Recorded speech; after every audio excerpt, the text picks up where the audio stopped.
Hello students, मैं Mamta Mittal, PCT chemistry, government senior secondary school Dawali village Sirsa. आज की एजुसेट की इस कक्षा में आप सबका स्वागत है। आज हम करने जा रहे हैं some basic concepts of chemistry, जिसमें हम डिस्कस करेंगे अबाउट डाल्टन्स एटॉमिक थ्योरी, जो आपने 9th क्लास में भी पढ़ी है। सिंबल्स, फार्मूला, जिसको आप पहले से अच्छी तरह से जानते हैं।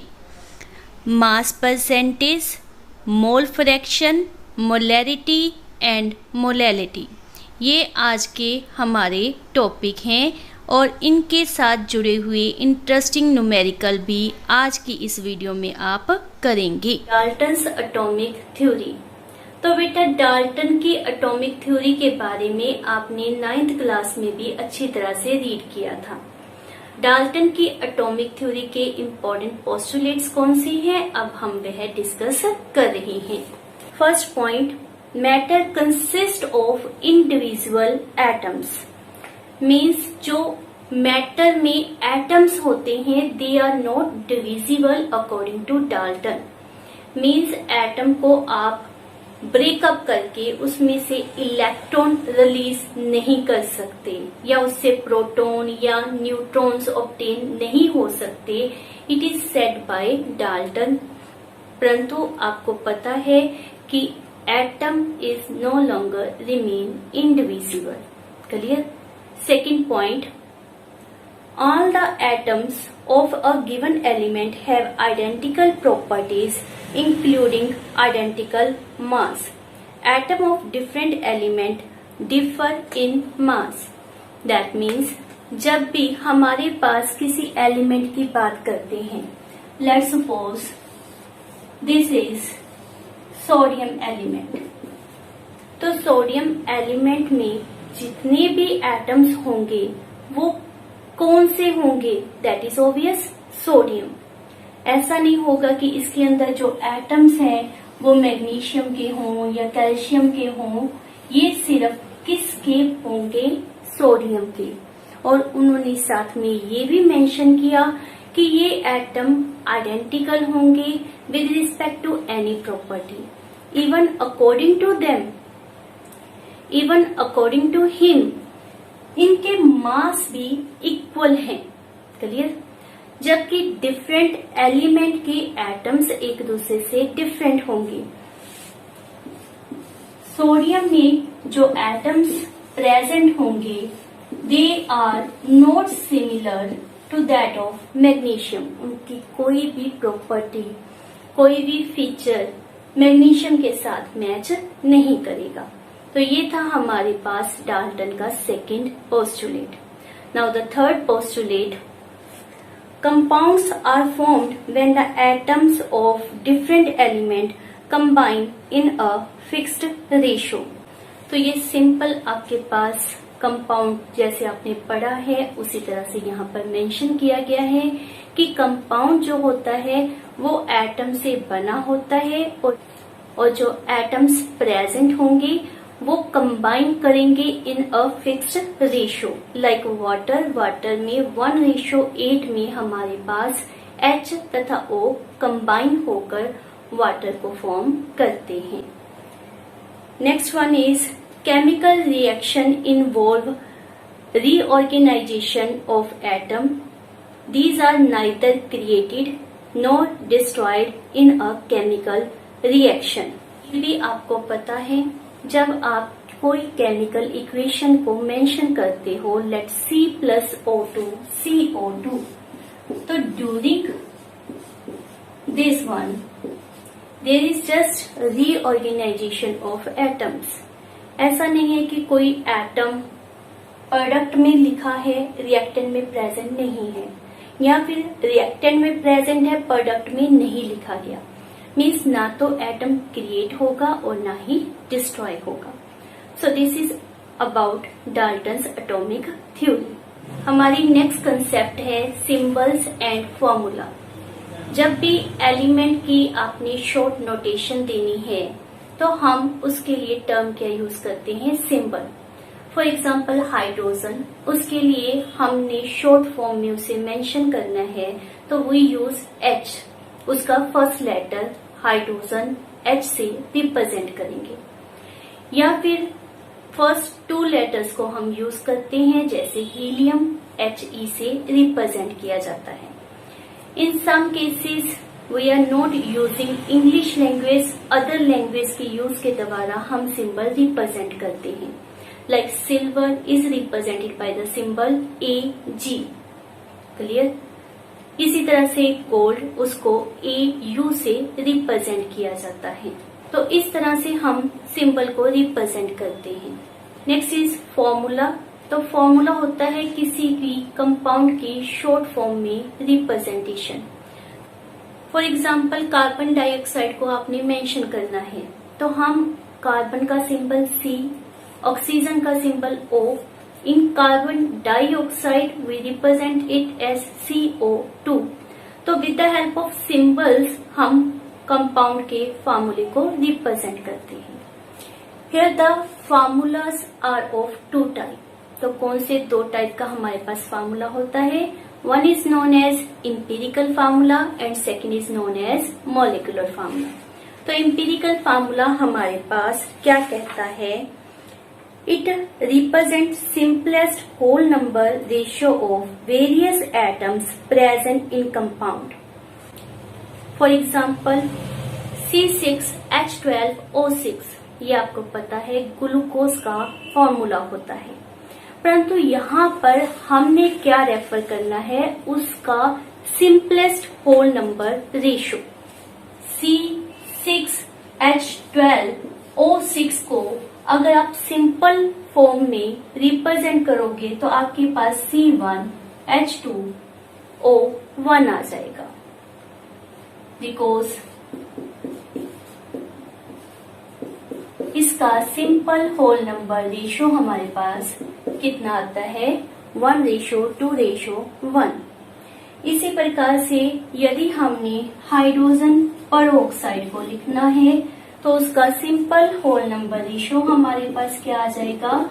1:1। तो इसे हम लिखेंगे OH।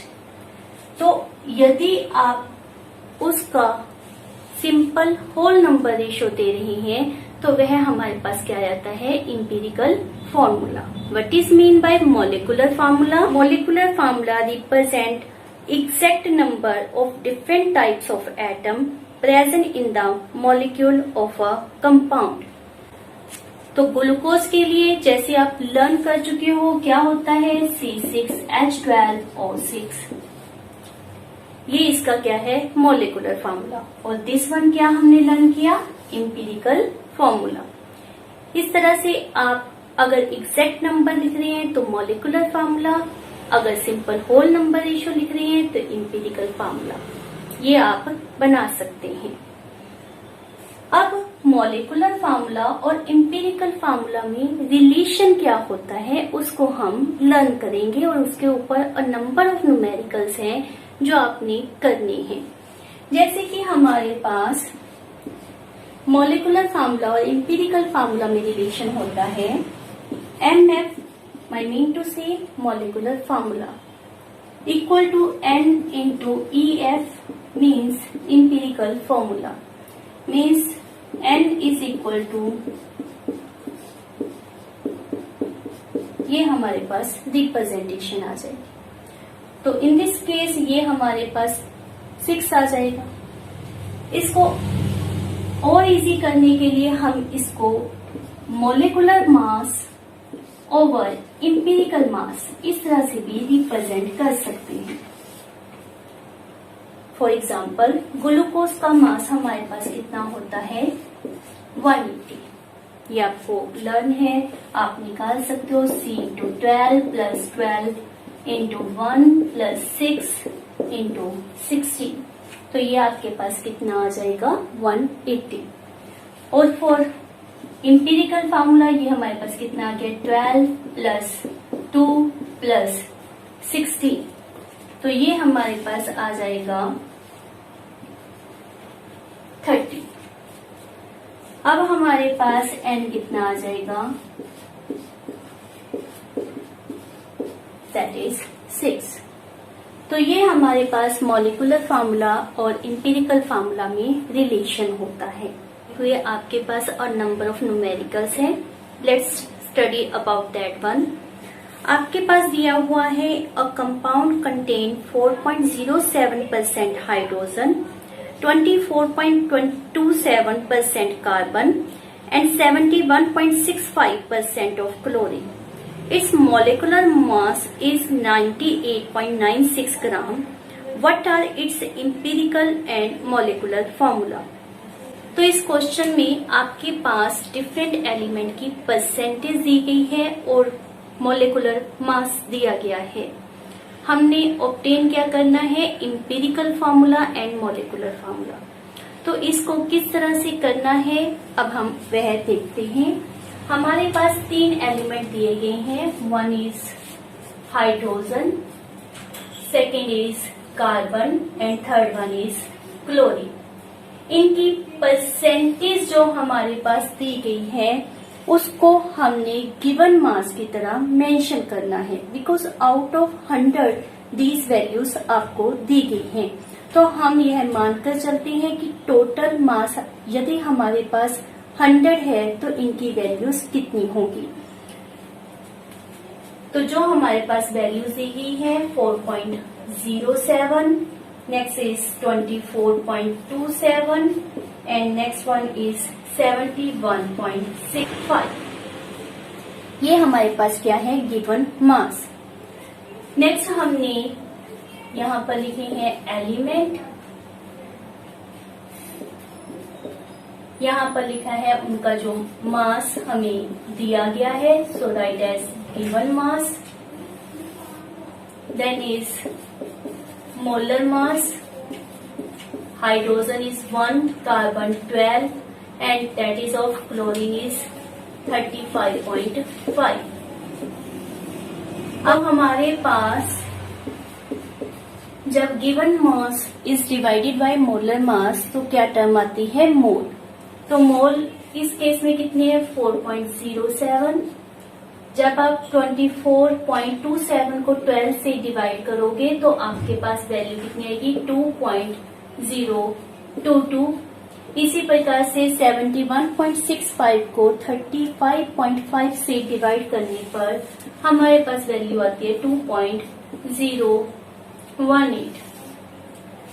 जो आपके पास सबसे छोटा नंबर है उसके द्वारा आपने इन सबको डिवाइड कर देना है। तो हमारे पास 2.018 सबसे छोटा नंबर है। जब हम इससे डिवाइड करेंगे तो हमारे पास क्या वैल्यूज आ जाएंगी, वो हमारे पास क्या होगा, सिंपल रेशो। इस नियरेस्ट आपके पास क्या आ जाएगा, in this case 2, here is 1, because आप देखते हैं बहुत लिटिल डिफरेंस है तो मैं इसको 1 ही रेफर कर रही हूँ। और यहाँ पर भी हमारे पास कितना आ गया, 1। ये डेसिमल में थोड़ी वैल्यू प्रोसेस करते हैं, लेकिन अगर डेसिमल के इमीडिएट बाद आपको 0 मिल रहा है तो आप इसको इसी तरह से रिप्रेजेंट कर सकते हैं। तो हमारे पास H 2 टाइम, C 1 टाइम और Cl 1 टाइम, यह हमारे पास क्या आ गया, इसका इंपेरिकल फॉर्मूला। इसको CH2Cl इस तरह से मैं मेंशन कर सकती हूँ।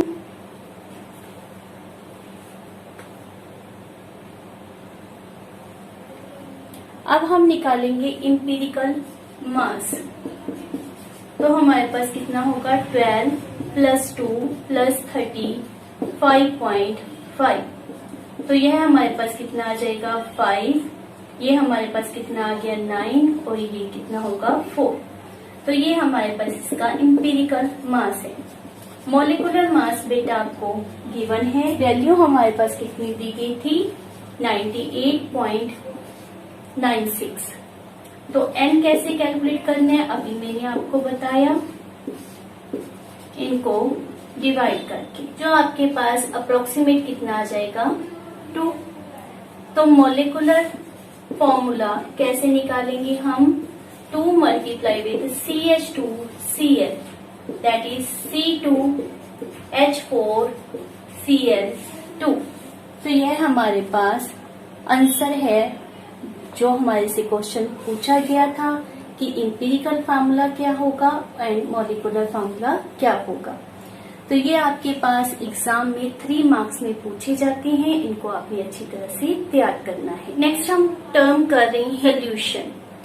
तो सोल्यूशन आपको पता है 2 चीजों से मिलकर बनता है, one is known as solute and second is solvent. तो सोल्यूट हम किसे कहते हैं, जो कम मात्रा में प्रेजेंट होता है, एंड सोलवेंट जो हमारे पास अधिक मात्रा में प्रेजेंट होता है। फॉर एग्जाम्पल, मैंने नमक का घोल तैयार करना है तो मुझे 2 चीजें चाहिए, नमक तथा वाटर। तो जो वाटर है उसको मैंने अधिक क्वांटिटी में लेना है, जैसे 1 ग्लास ऑफ वाटर लिया, उसमें 1 चम्मच नमक का हम डालते हैं। तो इस केस में हमारे पास सॉल्वेंट क्या है, आप बता ही सकते हो, आपने पहले भी किया हुआ है कि सॉल्वेंट वाटर है, और जो हमने नमक ऐड किया वो हमारे पास क्या है, सोल्यूट। तो सोल्यूशन में हमारे पास क्या होता है, सोल्यूट एंड सॉल्वेंट, इन दोनों से हमारे पास सोल्यूशन तैयार होता है। नेक्स्ट, जब भी हमने सोल्यूशन में किसी दिए हुए पदार्थ की अमाउंट को रिप्रेजेंट करना होता है तो we use a few terms. अब हम उन्हीं टर्म्स को डिस्कस करेंगे। Concentration of solute in a given volume represent करने के लिए हमारे पास अ नंबर ऑफ टर्म्स है जो अब हम डिस्कस कर रहे हैं। First one is mass percentage, या फिर आपको वो वेट परसेंटेज भी रेफर कर सकते हैं, जिसे हम W/W से रिप्रेजेंट करते हैं। Second is mole fraction, third is molarity and next is molality. इसके साथ साथ ए फ्यू टर्म्स हमारे पास और भी हैं जिसको आप हायर लेवल में डिस्कस करोगे। तो स्टार्ट करते हैं with the first term, mass percentage. तो जैसे यहाँ पर आपके पास नंबर्स की परसेंटेज निकाली जाती है, आपने एग्जाम में 99 मार्क्स ऑब्टेन किए हैं आउट ऑफ 100, तो आप परसेंटेज कैसे निकालते हो, बिल्कुल सिंपल होता है। जो आपके पास मार्क्स है मीन्स 99 ओवर टोटल इनटू 100। तो ऐसा करने से आपको 99 परसेंटेज ऑब्टेन होगी, है ना।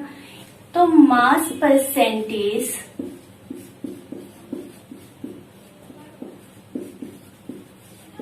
हम कैसे कैलकुलेट करेंगे, मास ऑफ सोल्यूट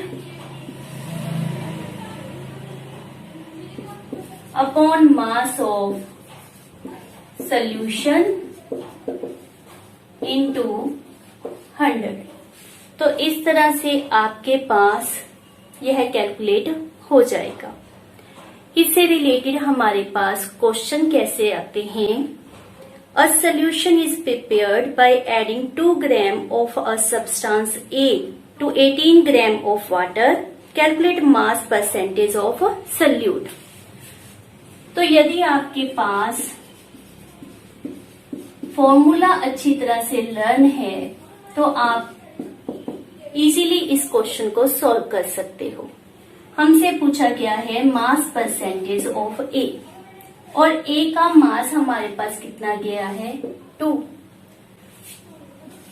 नीचे हमने सोल्यूशन का मास रेफर करना है, that is solute plus solvent, तो मीन्स 2 प्लस 18, बिकॉज ये सोल्यूट ये सोलवेंट, तो टोटल हमारे पास सोल्यूशन ऑब्टेन हो गया। तो मास ऑफ सोल्यूशन हमारे पास कितना हो गया, 20 इंटू 100, दैट इज 2/20 इंटू 100। तो ये आपके पास कितना आ जाएगा, 10%। तो इस प्रकार से मास परसेंटेज ऑफ सोल्यूट आप कैलकुलेट कर सकते हो। नेक्स्ट है mole fraction. Mole fraction is a ratio of number of moles of a particular component to the total number of moles of a solution. It means let we have two component A and B. A component is dissolved in B component. Its mole is Na and its mole is Nb. Mole fraction को हम x से represent करते हैं. Let we want to calculate mole fraction of A component. Then formula number of moles of A upon total number of moles. इसी प्रकार से mole fraction of B का meaning क्या होगा? बी के moles upon total number of mole. तो इस तरह से आप मोल फ्रैक्शन कैलकुलेट कर सकते हैं. And one more interesting term, total mole fraction always equal to 1 होता है. किस तरह से? लेट सपोज हमारे पास ए एंड बी वाला जो सोल्यूशन है उसके टोटल मोल फ्रैक्शन को कैलकुलेट करते हैं. XA प्लस XB मीन्स इस एक्सप्रेशन को हम इस तरह से लिखेंगे. LCM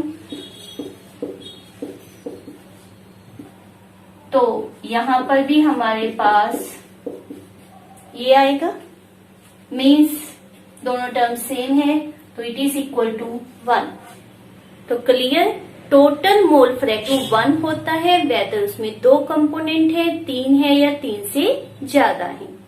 next term is molarity. It is defined as number of moles of solute in 1 litre of a solution. Molarity को हम कैपिटल M से रिप्रेजेंट करते हैं और अभी हमने इसकी डेफिनेशन फॉलो की. तो हमारे पास इसकी रिप्रेजेंटेशन कैसे आएगी? Number of moles of solute upon volume of solution in litre. ये हमारे पास इसका एक्सप्रेशन आएगा.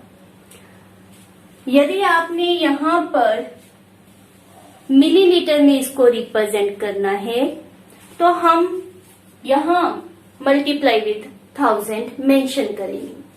Means moles of solute upon volume of solution. यदि यह मिलीलीटर में रेफर किया गया तो एक्सप्रेशन इस तरह से चेंज हो जाएगा. तो अब इससे जुड़े हुए न्यूमेरिकल की तरफ हम चलते हैं. Calculate molarity of NaOH in a solution prepared by dissolving its 4 gram in enough water to form 250 milliliter of solution. Formula आपके पास बेटा जी दिया हुआ है. हमारे पास सोल्यूट का गिवन मास 4 ग्राम है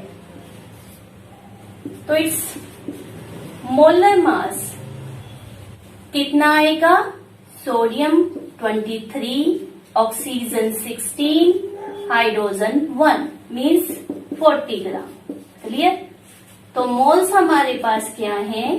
दैट इज 4/40 मीन्स 1/10. तो मोलैरिटी कैसे कैलकुलेट करेंगे हम? 1/10 means mole. Volume of solution आपके पास कितना दिया है? 250 मिलीलीटर. सो 1000 से मल्टीप्लाई तो यह हमारे पास 2/5 मीन्स 0.4 ऑब्टेन होगा. तो बहुत इजी इसके साथ जुड़े हुए न्यूमेरिकल्स हैं. फार्मूला अच्छी तरह से लर्न करें और इसको अप्लाई करें. नेक्स्ट टर्म है हमारे पास molality. Molality is defined as number of moles of solute present in 1 kilogram of water. इसको हम स्मॉल m से रिप्रेजेंट करते हैं। Molality small m, formula number of moles of solute upon में अब ना तो वॉल्यूम टर्म यूज करेंगे ना ही सोल्यूशन। हमारे पास क्या है, मास ऑफ सॉल्वेंट, और किस में रिप्रेजेंट करना है, इन केजी, दैट इज किलोग्राम। यदि यह ग्राम्स में दिया हुआ है तो हम किस तरह से रेफर करेंगे, moles of solute upon mass of solvent in gram, तो मल्टीप्लाई विद 1000। तो इससे जुड़े हुए न्यूमेरिकल किस तरह से होते हैं, के पास दिया गया है density of 3 molar solution of NaCl is 1.25 ग्राम पर millilitre. Calculate molality of solution. तो हमारे पास मोलैलिटी 3 है। 1 litre of solution has mass of NaCl। तो हमारे पास कितना आ जाएगा, 3 into mass of NaCl, that is molar मास। वो हमारे पास कितना होता है, 58.5। इनकी मल्टीप्लाई करने से हमें ऑब्टेन हुआ 175.5 ग्राम। क्लियर। यह तो आ गया हमारे पास मास ऑफ NaCl, सल्यूट का मास आ गया। ये हमने क्यों निकाला, क्योंकि हमें मास ऑफ सॉल्वेंट चाहिए।